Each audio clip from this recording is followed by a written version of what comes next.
The Angels played 3 games over the weekend, and there was no drama. It was just baseball. We got to enjoy baseball. Imagine that. We get to talk baseball today instead of front office nonsense. Let's go.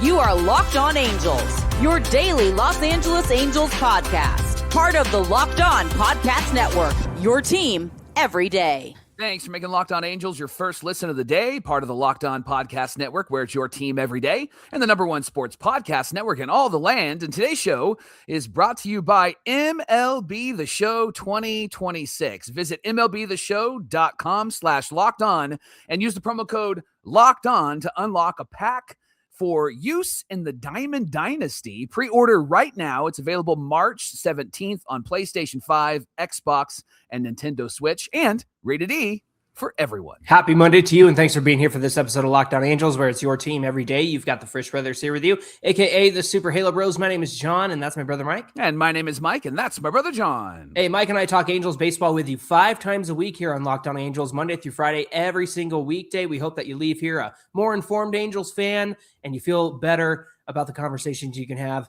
about your team. We're entering our 5th season as the host of Locked On Angels, and it's a pleasure and a privilege to be here with you. Hey, on today's show, has any of the hitting depth impressed so far? Zach Neto is having a really great spring. He got his first homer of the preseason. But first, Mike, Logan O'Hoppe seems to be settling in quite well this spring.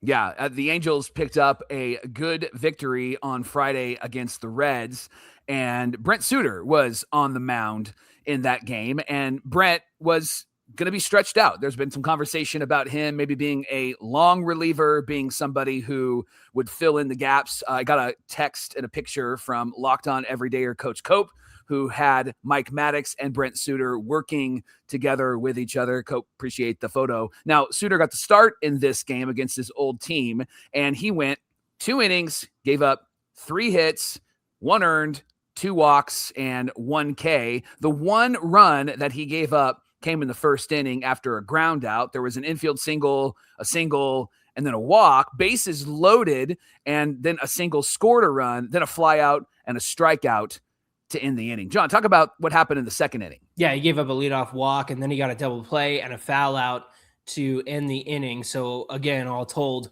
Brent Suter, 2 innings pitched, 3 hits, 1 earned, 2 walks, and a K. So it seems like the job of, trying to get him more than 1 inning is kind of the emphasis here. That's why he was able to get the start on the mound. Mike, Walbert Ureña turned some heads in this game. He pitched 2 scoreless innings with a strikeout. Both leadoff guys hit singles and then grounded into a double play in both innings that he had. A pitch profiler, one of my favorite follows on Twitter, showed the measurements that he took on his stuff. He had a funny comment, didn't he, Mike? Yeah, he said, "Oh, that's cool.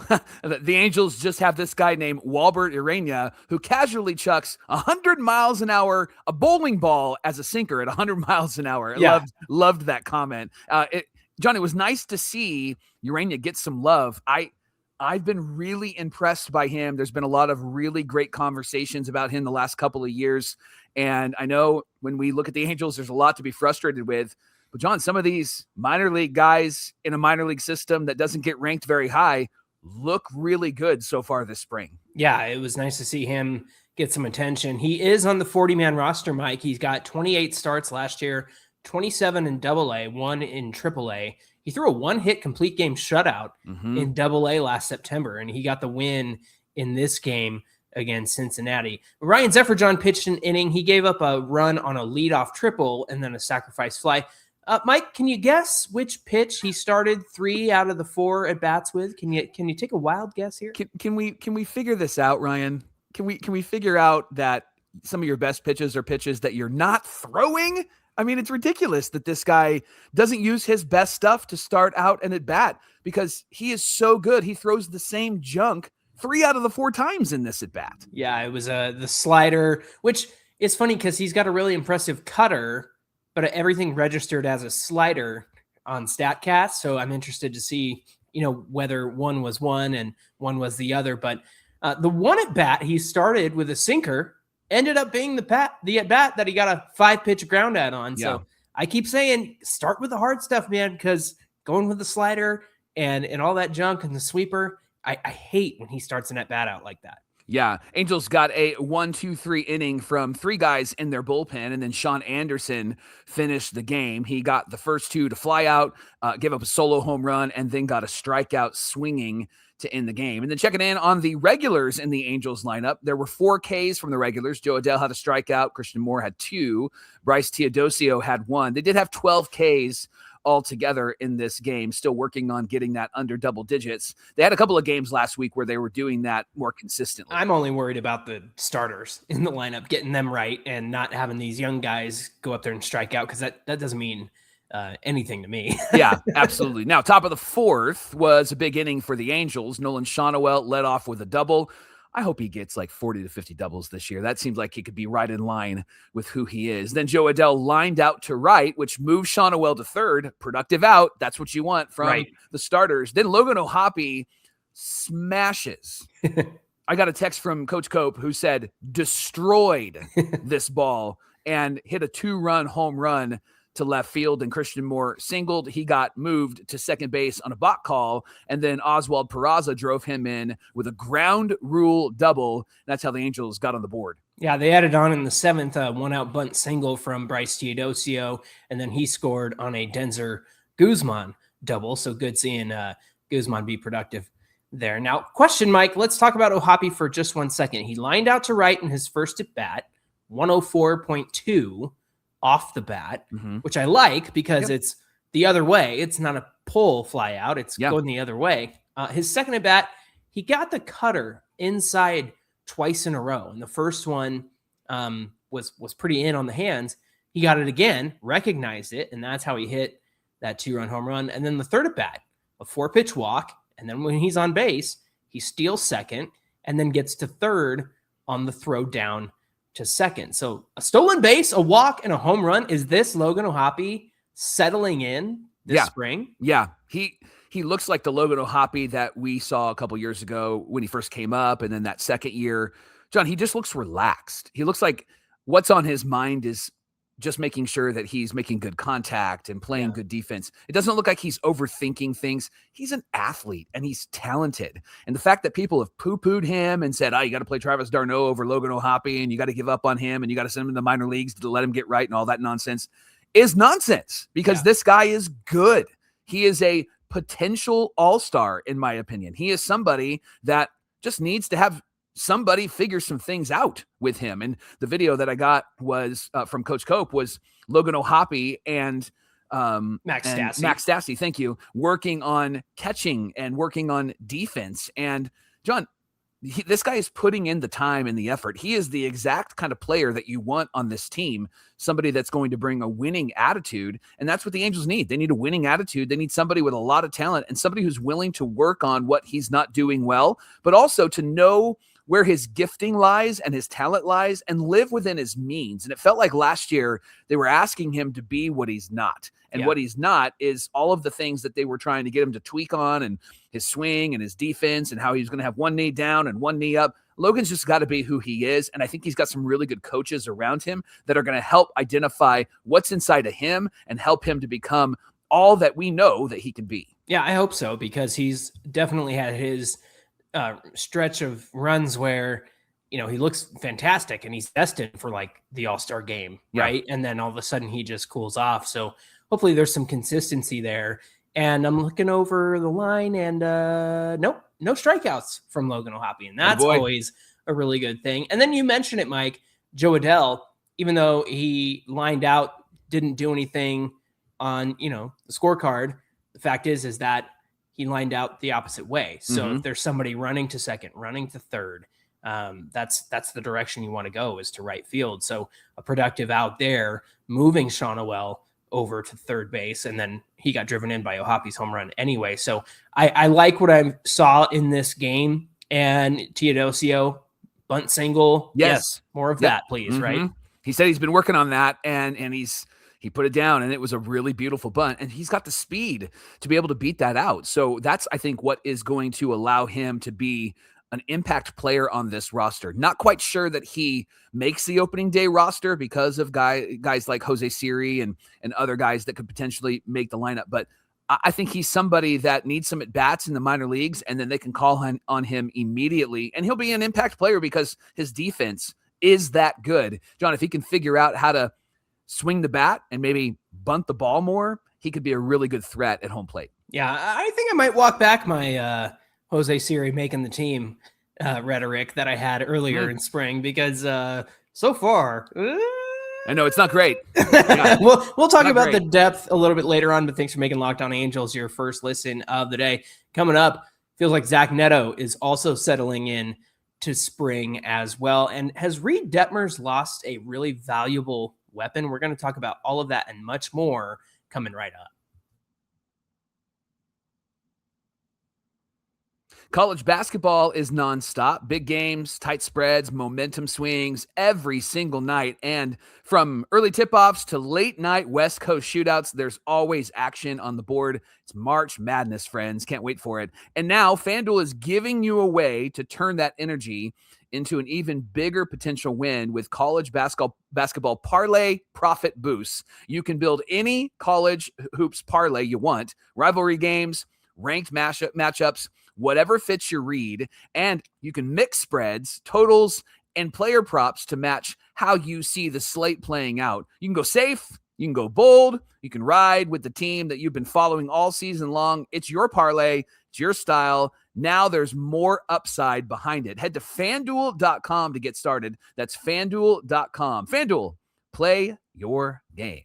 And today's show is brought to you by our friends at Indeed. If you are hiring, Indeed-sponsored jobs is ready to help you reach the people who actually fit what you're looking for. So you're not just hoping the right candidate stumbles across your post. And here's a stat that says it all. In the last minute or so, companies like yours have made 27 hires on Indeed, according to Indeed data worldwide. So if you're hiring, spend less time searching and more time interviewing candidates who check all your boxes with Indeed-sponsored jobs. And listeners of Locked On Angels get a $75 sponsored job credit to help get your job the premium status it deserves at Indeed.com/podcast. Just go to Indeed.com/podcast right now and support our show by saying you heard about Indeed on Locked On Angels. Indeed.com/podcast. Terms and conditions apply. If you need to hire, this is a job for Indeed-sponsored jobs.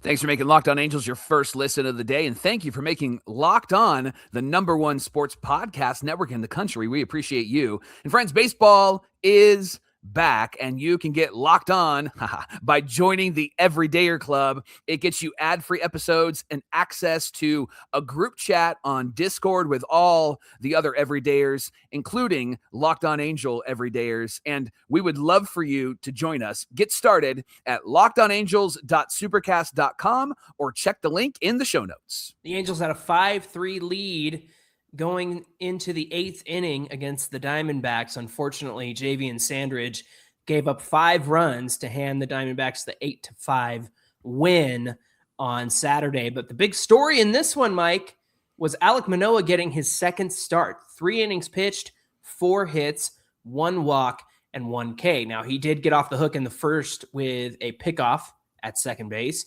And then in the second, he gave up a walk, but he got a double play.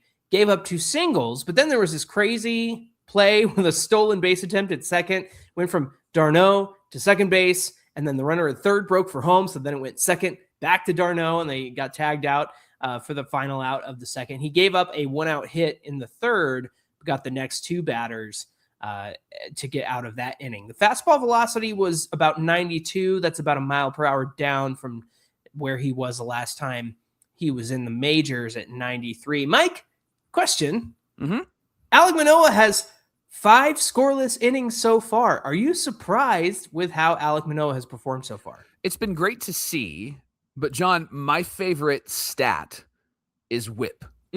And walks, hits, per innings pitched. Now, his WHIP is 1.4. So walks and hits per innings pitched, he's giving up almost 2 walks or hits in those innings. So he's gotten kind of lucky pickoffs and stolen bases and people erase, which is part of the game. And I get that. But Jon, that is concerning because it's very high. Now, I know it's only 5 innings. Yeah. And there's a lot more innings to be pitched, but he has had a lot of traffic. He's been able to get out of it. My biggest concern for him is that he is a strikeout guy, but if his fastball is not where it needs to be, then people will pick up on that unless he spots it really well and surprises the hitter. And right now, Manoah looks like he's just trying to hit his spots and looks like he's just trying to pound the zone. And so maybe that's why he's got the high whip so far this spring. Yeah, 1-3 strikeout to walk ratio for Manoah so far. He was much more around the zone, like you mentioned.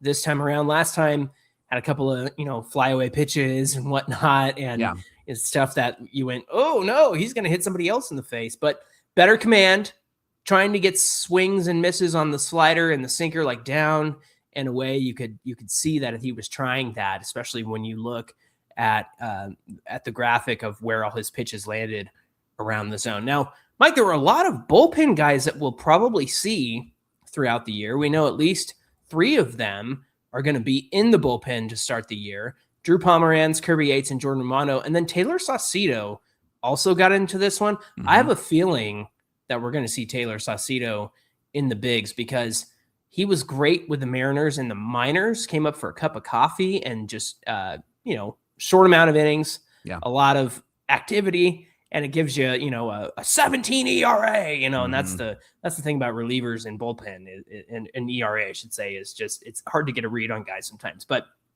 in this one, Pomeranz pitched the 4th inning.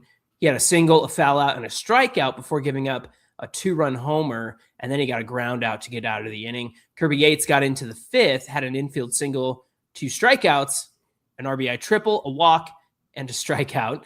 Jordan Romano came in the 6th, a 1-2-3 inning with a strikeout. And then Taylor Saucedo in the 7th, 2 strikeouts and a ground out. Unfortunately, JV and Sandridge had that blow-up inning that cost the Halos the lead. Now he is on the 40-man, but it looks like he'll probably start the year in AAA if he's around at all, to be honest with you. Which of these bullpen guys do you think is going to be the most key to success this year? I mean, I want to say the obvious is Kirby Yates, but Jon, Jordan Romano has had a couple of 1-2-3 innings. Yeah. I know it's been later in the game, so I want to pay attention to that. I think this was 9 pitches too. Yeah. He's been doing it quickly. It's been later in the game, so it's not necessarily against major league caliber hitting. Yeah. So I do want to pay attention to that. I think if I picked out of all these guys, I think the obvious would be Kirby Yates. I think he's somebody that the Angels will need to rely upon in the back of the bullpen. He probably will be at least the starting closer for this team and somebody that you'll see come in the 9th inning. I think what he's working on right now is just getting stretched out and making sure that he's hitting the zone. And that's why you see maybe like the RBI triple and some walks and things like that. He's just trying to figure out his command right now. He's a veteran who I think could be like Kenley Jansen light for the Angels, at least to start the season in April. You got to be careful of those 2-out hits that Pomeranz and Yates gave up, because again, right before he gave up the 2-run home run, Pomeranz had 2 outs. Yates RBI triple with 2 outs. So that can be a little frustrating, especially when you're watching your relievers. And go ahead. And that's what bothered the Angels last year. They got to 2 outs and then they couldn't figure out how to get out of the inning. They got to 2 strikes and couldn't figure out how to get the guy out. Yeah. And so they got to figure that stuff out, or else that's really going to be their Achilles heel this year. Jordan Romano is interesting to me because I went back and looked at his spring last year and he looked great. He pitched almost 8 innings in spring. And that's kind of how it goes with these relievers. But by all accounts, it looked like he was ready for the season. And then he just really struggled to start the season. Again, I think it goes back to, lingering injuries that he's had and whatnot. So hopefully this spring will be and everything we've seen so far will be a sign of things to come. Yeah. Now, here's the hitting report from Saturday's game. Let's start with the starters, and let's talk about their Ks, because that's always an issue that they're trying to clean up. There was 11 total Ks. For the regulars, Trout had 1, Moncada had 1, Moore had 1, Joe Adell had 3, and Travis d'Arnaud had 1. 7 total. It was a bad day for Joe Adell. 2 foul tip Ks and a strikeout looking. I think that that's going to just be a part of his game, John. That's who he is. He's the power guy. He is cleaning it up a bit, but I do think that there are going to be some games where we're going to go, oh, Joe Adell was just not effective right now. And I was looking at the swings and misses too, and there was one where he went reaching for that slider down and away, which has always been, down and away has always been his Achilles heel, as you've mentioned, for this team. But 2 foul tips for the strikeout, you're just late on those fastballs, right? You're just late on what's coming down the pipe. So, bad day for Adell. 7 Ks from the regulars, 11 total for the team. But Mike, 6 total walks, and 3 of those came from the regulars, 1 from Shawnuel, 1 from Moncada, and 1 from Soler. And then let's talk about some of the scoring in the second inning. A Soler walk and a Travis d'Arnaud double led to a run. And how about Soler getting first to home on a d'Arnaud double? Maybe he is feeling better. Maybe keeping him at DH only is something that they will need to do. We'll talk about that more in a second. Adam Frazier singled in Travis d'Arnaud. Watch him make the team because he's trying to make a case for it. And I'm not saying I wouldn't hate it. Nope, I'm just saying that it just felt so Angels that he would get a spot on this team. In the third inning, Neto hit his first home run of the spring to lead off that inning. So that was great to see. Soler hit a ground rule double that put Shawnuel on third, but he didn't get a chance to come in and score. And then Matthew Lugo doubled in Adam Frazier in the fourth. Rowdy Rodriguez drove in Jose Siri from second with a single. So far, we've seen some good stuff from guys like Zach Neto and Jorge Soler. Let me talk about Zach Neto here. 5 games, 13 at-bats, 2 runs, 5 hits, 3 doubles. His first home run, 1 RBI on that home run, 11 total bases, no walks yet, 4 strikeouts, and a stolen base. Jorge Soler has been in 4 games, 7 at-bats, scored 2 runs with 3 hits. 2 of those have been doubles, 5 total bases, 2 walks, and a strikeout. Mike, do you think a full-time DH Soler leads to a healthy Soler and maybe even a good Jorge Soler? What do you say? Yeah, it's trending that way. And with the way that Mike Trout has been running and the way that Mike Trout has been feeling good in the outfield, it probably will be a better move to have Soler DH more often than not, and probably not put him in the outfield. Right now, Josh Lowe isn't feeling good. It's the oblique, not on the right side like he had. It's on the left side this time, and so he hasn't been out there. But with his flexibility, if he's healthy, then it does give you the opportunity to move some pieces around and not have Soler in the outfield, which I think is probably a really smart move for the Angels this year. Yeah, and Christian Moore played third base, came in for Moncada about halfway through this game. Something I think that we'll see more of throughout spring training. Nothing wrong with giving Christian Moore a little bit more versatility. He feels like a third baseman to me, Mike. Yeah. I don't know if that's just like, I don't know. What do you think that is? Because to me, he feels like a third baseman. Yeah, a lot of power, big and strong. He's built like he could bench press you and me together, right? Like he's just strong. And I think that that's what you look at a third baseman. Not that he wouldn't be a great second baseman, but he's just big. He's a big body over there. He can stop the ball. And if he can clean it up on defense a bit, then it could be a good solution because Moncada's really been struggling on defense. Yeah, he's been struggling on defense, and you know that he's not going to be in there for 150 games, right? And so you're going to need somebody like Christian Moore to play third base.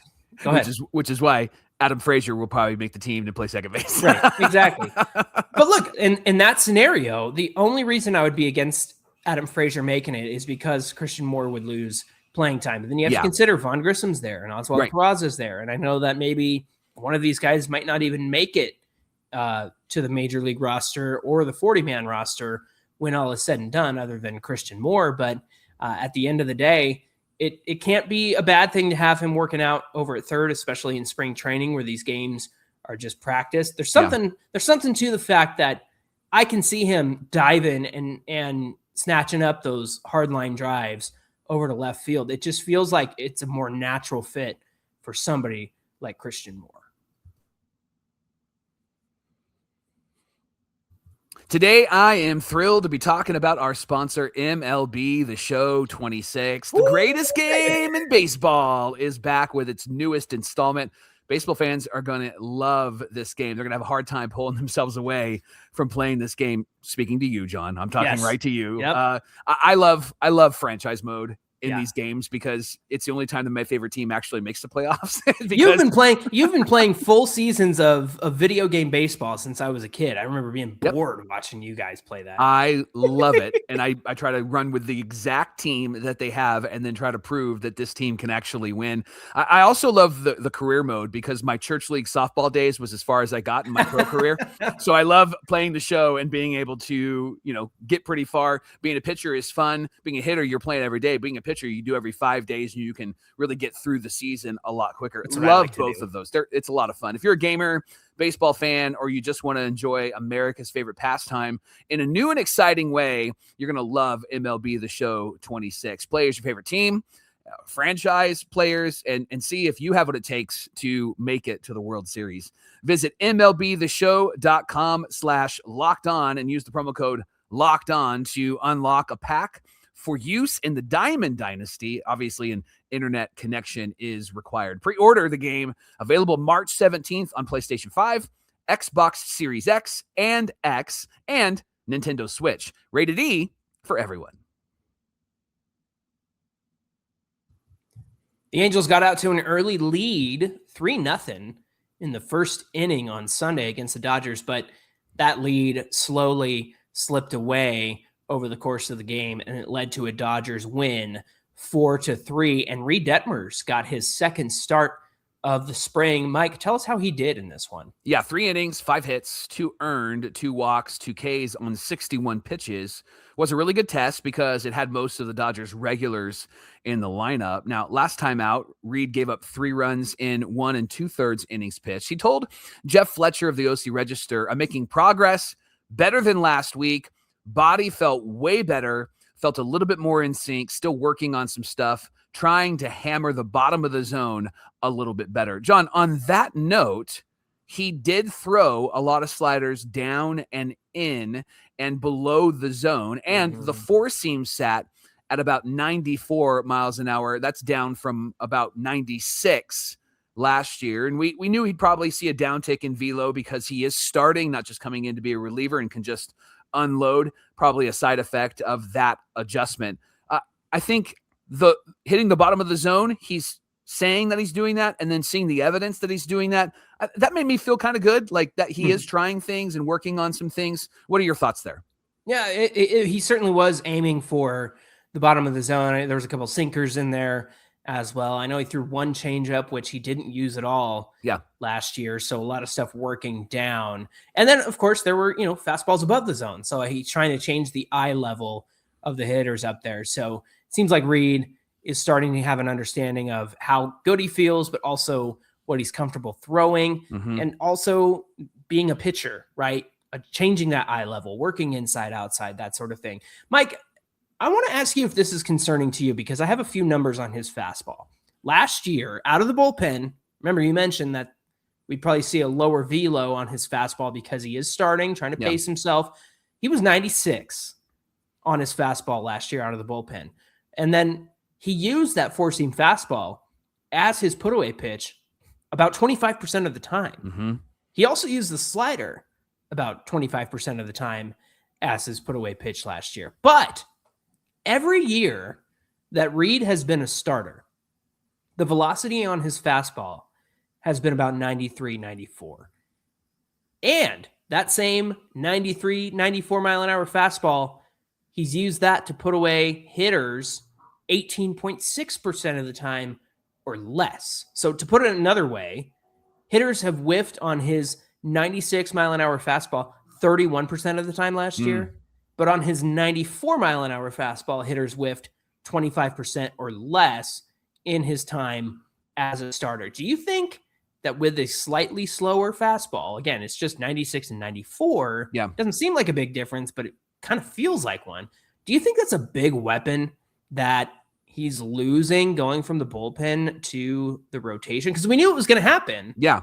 But now I'm looking at kind of the evidence here, and I'm like, oh, I don't know, man. That's kind of a scary thought. What about you? Yeah, it's scary, and it is the reality of moving to the starting rotation. However, John, I think what Reid Detmers needs to see in these numbers and what Mike Maddox needs to teach him because of these numbers is, bro, don't hold back. Because you just need to unload because you're going to throw more pitches if you don't. I think that this is really the key to Reid Detmers not throwing as many pitches is I'm going to need you to kind of gas out on this one pitch so that you can get the swing and miss that the evidence shows you get when you throw this pitch. And that probably will help him. Does it make him tired for the next batter?